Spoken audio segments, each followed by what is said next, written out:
Hello and welcome back to the Toolbox series. In this video, we're going to get the internal tray constructed and fitted. Let's get going.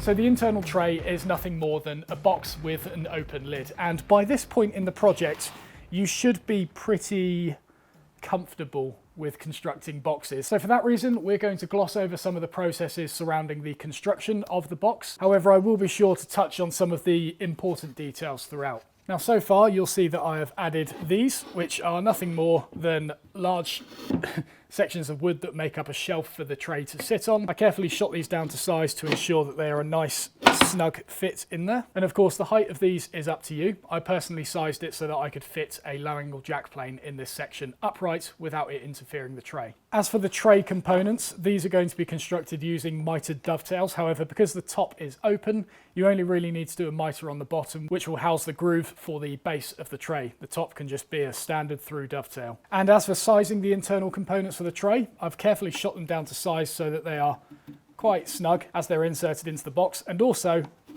when they go down and hit that shelf, it sits about 5 or 6 millimeters proud. And the reason we have the internal tray sit proud of the internal walls is for one of two reasons, at least in my mind anyway. I'm sure there's a few others out there.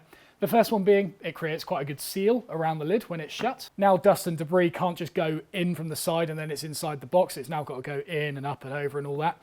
The second one being it significantly reduces the noise of the lid slamming shut.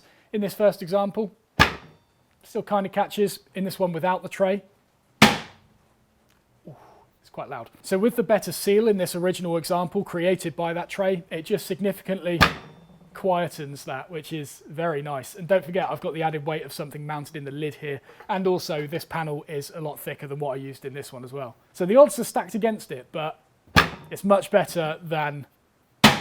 Oh, I don't know why I keep doing that. So a couple of important things when laying this all out. Of course, get it oriented the way you want, label all the corners to ensure they're going together correctly, get all your face sides and edges, we know the deal. As for which components have the tails, whether it's the front and back or the sides, doesn't really matter. You could consider things like putting the tails on the side so that it's easier to dismantle and check rather than put it on the front and back where it's difficult to get a swing of the hammer to knock them apart. But overall, doesn't really matter. As for setting your marking gauge up, this is another one of those cases where you want this setting of the marking gauge to be the exact thickness of the sides. You don't want any overhang, you don't want any underhang, because these have been sized to be very snug within the box, and if there's any overhang that we then have to plane off, it's then going to be too small. This is very similar to the example I gave in the previous project where we made the drawer for the cabinet. Go and watch that if you want to know a bit more.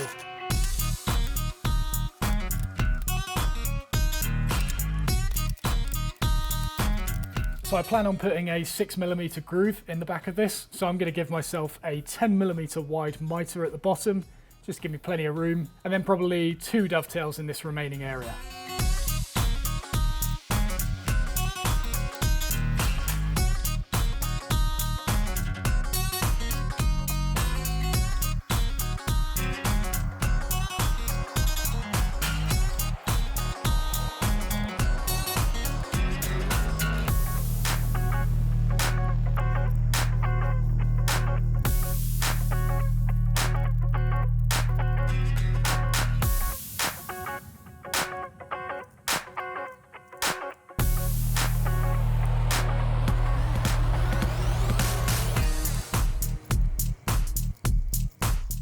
Okay, so the joints are all rough cut. I haven't done any of the chiseling, any of the pairing of the miters or anything like that, because first I want to run the grooves. So in here I've got another 6mm slotting cutter. That's one of these things. I'm obviously using a false fence so that when this gets pushed through, it doesn't get sucked into a large opening around the cutter. And of course I've got a featherboard putting pressure against it so that I don't have to have my hands anywhere around this area, or even a push stick for that matter. The featherboard's going to do the rest. The only thing I do have to be wary of is when this goes through, I need to be careful not to push the piece from behind with my finger. Of course, if it's high enough, it's not too much of a problem, but it's easy to have a lapse in concentration, drop it below, and then get a nice little 6mm groove in your finger. So I'm going to get some sort of push stick so that when it goes through, I've just got something like this bit of wood that I can keep my hands nice and clear with.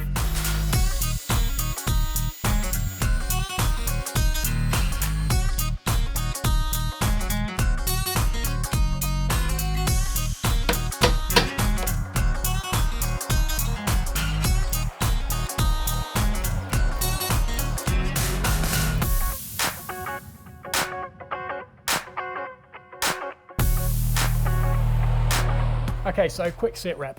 All the dovetails are cut, all the miters are paired, and we've got a groove for the bottom. Speaking of the bottom, I've cut an MDF panel to size here, which is going to fit very snugly in the bottom of the tray. Why have we chosen MDF, you may ask? Well, preferably I would have chosen some sort of birch plywood just because I prefer the look of it, but the main thing to take from this is I would recommend making it a man-made board of some kind rather than solid wood. The reason being, when we fit this, we're going to glue it in place. Let me just assemble this real quick. And the reason for that is if we used solid wood in here, we would have to account for the expansion and contraction of it, therefore we wouldn't be able to glue it. The problem with not affixing the bottom in place in this case is that these sides are actually very thin. And if we're looking to make this a piston fit within the toolbox, we're going to need to precisely shave away these sides in order to make it fit. And you're not going to be able to do that if these sides are flexing under the weight of the plane. And so to prevent that, a bit of glue around the outside of the bottom really helps. Now you could somewhat negate this by doing a tongue and groove, but having it run along the short edge, therefore the expansion being across. That way you could make it a nice snug fit along the height of it, therefore supporting this when it's planed. But that usually means using a lot of strips. And of course, with the expansion allowed in the width, it will be these sides that aren't properly supported. Yes, of course, they're shorter, but it's just one of those things worth considering. For me, because it's going to be covered in leather or something, I don't mind using MDF. Preferably it would have been plywood though. But before gluing it together, I need to pre-sand all of these internal faces and also pre-finish them before assembling.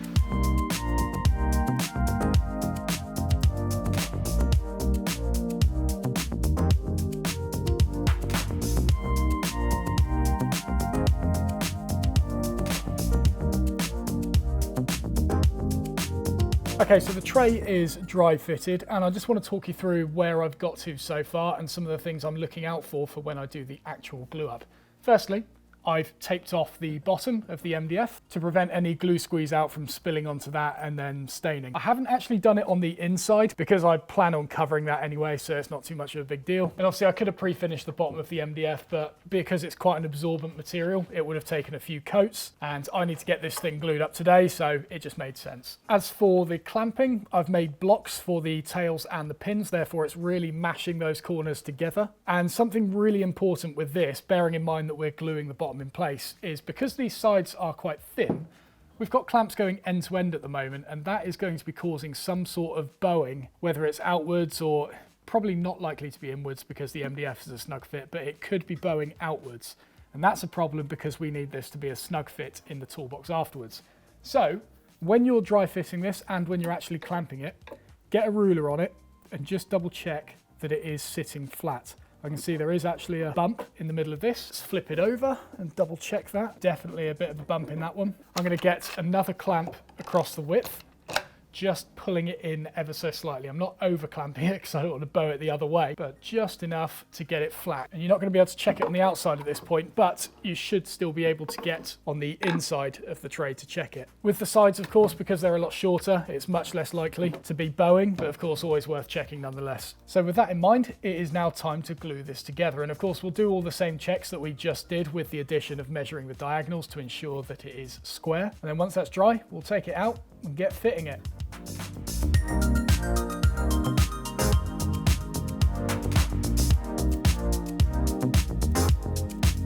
So I'm just doing the final few adjustments now, and this is what I was talking about. You see a bit of a rock in there. Now this is actually bowing inwards at the moment because I tightened this clamp a little bit too much. And in fact, what I'm finding is the MDF is swelling enough just to lock itself in the groove as it is. So I'm simply adjusting this with taps of a hammer or a mallet. And that's it, no rock whatsoever. So we know that side is straight, this side a little bit more. Cool.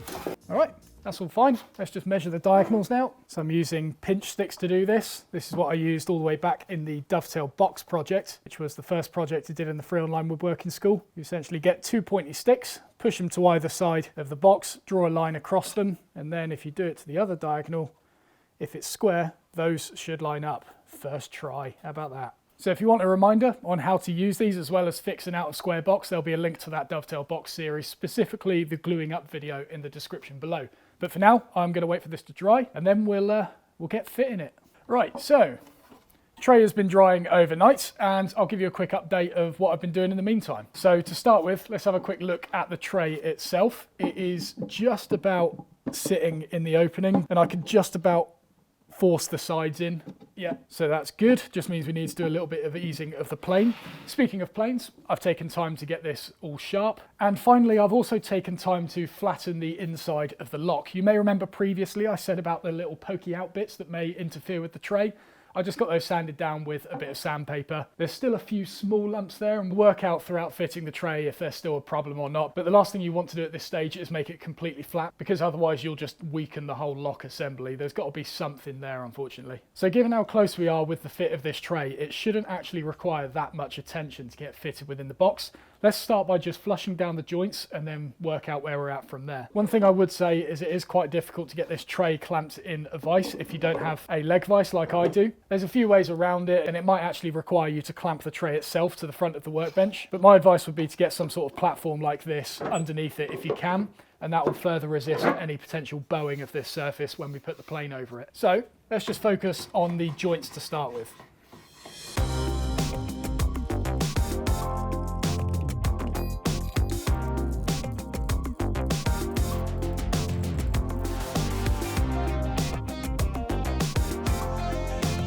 So as you might be able to see, I have flushed off the joints, but the middle sections still require further attention. So if I put this in, yep, still not going to go in, which is good.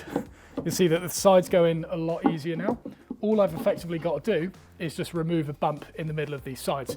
And the advantage of doing it now is that, for example, when I was planing this joint flush, I ended up getting a little bit of tear out on this side. But now, because that entire area is flushed off, I can just continue in the direction that the grain wants me to do and stop just before I hit the end, therefore not causing any breakout, of course. So it just breaks it down into 2 steps that allows you to fully control the process. So this was the direction I got tear out in before. Let's go in the way that the grain wants me to. Really don't want to be taking off much here. Literally just enough so that the pencil marks in the middle disappear. Flip it around, do the same the other side. And then constantly recheck it. Oh, it's getting further, look. It's pretty good. What's it like from the other side? Same again. So that actually is showing me that the front to back is pretty good at the moment. What it is now is probably these ends that need taking down. In fact, I can see it just binding on this edge here. So testing it again. Oh, it's like right on the edge. If I force that, that'll probably just about go in. Try it the other way around. Oh, okay. So it fits one way round. Just the other side needs a little bit more. Now, personally, for things like this, I think it is always a good thing to make it fit both ways round. Just that little lump is the deciding factor between whether it fits one way or both ways. So let's get rid of it. Oh, there we go. That's much better. And what's it like? Oh, God, it's stuck now. You see what it's like the other way around now? Pretty much the same, if not a little bit better. But we're actually most of the way there already. There are just a few areas which are still catching my attention. Primarily, look at these scrapes on the front wall. That is an indication that it's rubbing on the lock, but actually they're so shallow, and also this tray is still quite tight. I think I'm going to take material off the tray itself rather than more off the lock. It's just a little bit lower risk that way. So of course, while you're doing this, you do have to account for the thickness that sanding is going to remove. I think I'm going to take off a little bit more just to make sure it fits both ways, because it's still binding a little bit at the back there. And so if I can get that sort of a rub fit off the plane, we'll then use the sandpaper to take it down to that frictionless fit that just lets the air act as a cushion under the tray. One thing you can sometimes see on the tray as well is look at this bottom corner. See that white bit? That is a burnished mark showing where that material is rubbing on the inside of the box. It's probably picked up a bit of the wax actually. I think this is going to make a world of difference. So I'm barely taking off anything at the moment. You can see that I've not really gathered a whole lot by doing that. Come on, be nice. Ooh, that is better. Still definitely rubbing somewhere. And it actually sounded more like a scraping sound than a rubbing sound. And I think that is the inside of this hinge poking out a bit. So it's very difficult to see, but if you take a look at the shoulder line on the pins, a couple of millimeters below it, there is a very faint line. And that's where the hinge is rubbing on the side of the box. And unfortunately, that was the nature of just having to cut all the way through with these hinges rather than nest them into a recess. Now I've got a choice here whether I take that material off the tray or the hinge. In this case, I'm going to take it off the hinge. I don't see why not. Then I'm going to do it in situ, which might involve damaging the inside slightly because I'm going to do it with a file. But I need to come back and clean up this inside anyway because there's grubby finger marks, and obviously that repair on the lock needs to be refinished anyway. So I'm going to get a really fine file and just take that inside edge off. You can actually hear the air whistling as it comes out. So I think the main area it's now scraping now is in the middle and at the back as well. And that's kind of characterized by the fact that it pivots in the middle like this. Still descends, of course, but both ways it just seems to be pivoting in the middle quite a bit. So let's get these flattened out next. And I am starting to bias a bit of my attention to the bottom of the tray. That way I can systematically adjust the fit as it descends further and further into the box. We're really not far off now. So I know these camera shots are probably a bit tedious, but this is a tedious process. Oh, it started to go then. Look this way. Not bad at all. Okay, what we got? Still seems to be a bit of rubbing in the middle, but it is further up. You can see that the tray naturally descended a bit further this time. You can see this is why we glue the bottom in, because trying to plane these sides down if they're all bowing all over the place, not a chance. Right, so I've done a couple more back and forths, and this is where we're currently at. So it just descends and then needs a little bit of extra pressure just to get it that bit further. I'll flip it around. Same again, pretty good. So this is the point where the bottom fits really nicely, but because I focused more attention on the bottom of the tray, it's now starting to bind slightly further up, which is fine. Just means I've got to take a few more shavings up there, and I can see that once again it's just catching on these long sides, particularly the back here.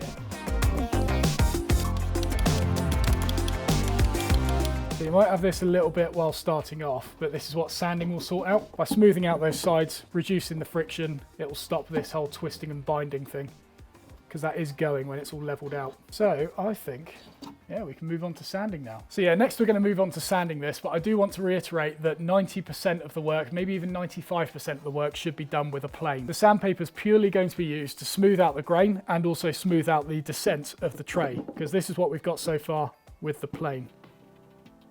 Just needs a little bit more, tiny bit more. And that is what the sandpaper is going to provide us. So my advice would be to sand this by hand. And you might see that we've got a few of these burnished marks in the middle from that lock still. I'm hoping that this sandpaper is going to take off just about enough to stop that from doing so. But yeah, do it by hand. That'll give you the most control. A random orbit sander might be a bit too aggressive at this stage.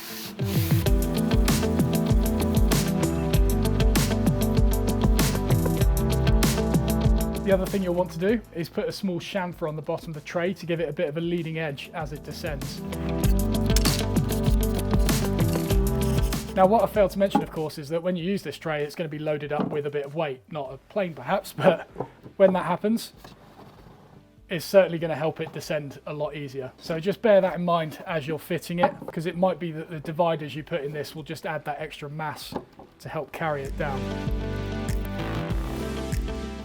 Come on. Oh, go on. Hey! We've done it. Right, what's it like the other way? Damn it! Just that corner there, innit? Just that corner. This side tends to need a little bit more persuasion. I think just a tiny bit of weight in it will sort it out. So the final things I need to do now is simply flush off the top of the box with a plane, flush off the bottom. Could have done that before I did the edges, but never mind. And also attach these internal shelves to the inside of the box. They're just going to be screwed in place. Nothing fancy about that. So yeah, we'll get that done and then call this stage a wrap.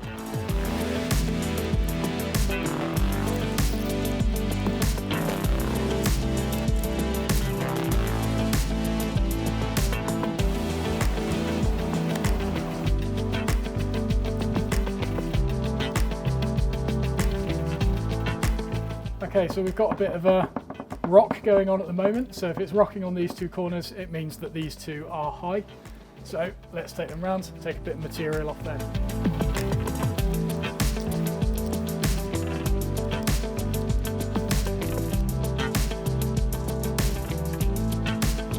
Right, let's do the old test, shall we? So without the tray, ooh, dearie me. Right, with the tray.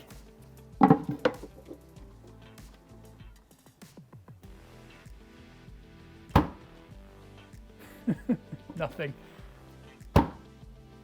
Crazy difference. So there we go, we will call that stage complete. I thought in this video I'd just show you the basics of piston fitting a tray, but of course it's up to you how you actually want to fit out the interior of that. And don't forget that some of the items you put in here can actually protrude a little bit out the top of the tray, because you do have a bit of dead space in this lid as well, unless of course you choose to mount something in the lid, that is, but it's up to you. So as always, if you like the video, please do not forget to press the like button, subscribe if you haven't already, and I will see you in the next lesson.